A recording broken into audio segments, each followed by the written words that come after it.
এই রায় বাংলার মানুষ মেনে নিতে পারছে না, কারণ বিজেপি দ্বারা প্রভাবিত হয়ে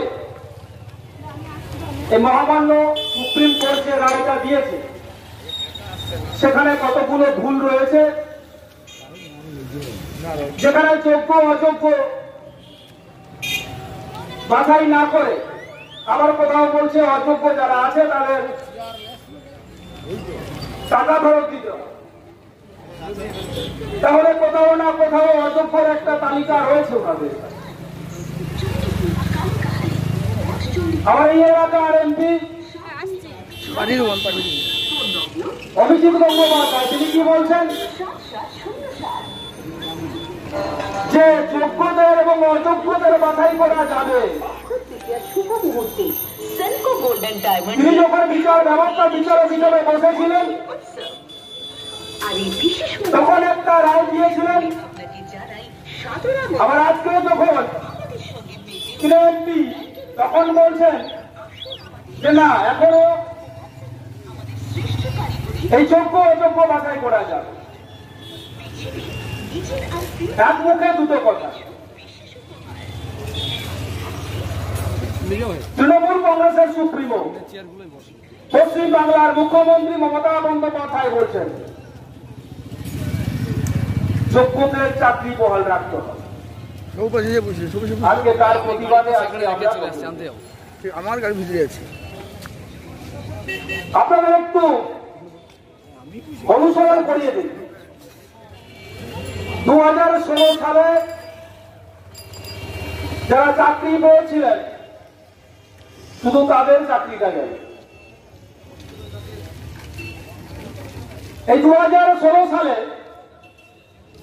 এই পূর্ব মেদিনীপুরের একচ্ছত্র রাজা কে ছিলেন? অধিকারী পরিবার। শুভেন্দু অধিকারী এখনো গাল ফুলিয়ে গর্ব করে বলেন এটা অধিকারীগণ, তৃণমূল কংগ্রেস নাকি চোর। তৃণমূল কংগ্রেসে যারা আছে তারা নাকি সবাই চোর। 2016 সালে এই অধিকারী প্রাইভেট লিমিটেড অবিভক্ত পূর্ব মেদিনীপুরে সভাপতি ছিলেন শিশির অধিকারী, মন্ত্রী ছিলেন শুভেন্দু অধিকারী,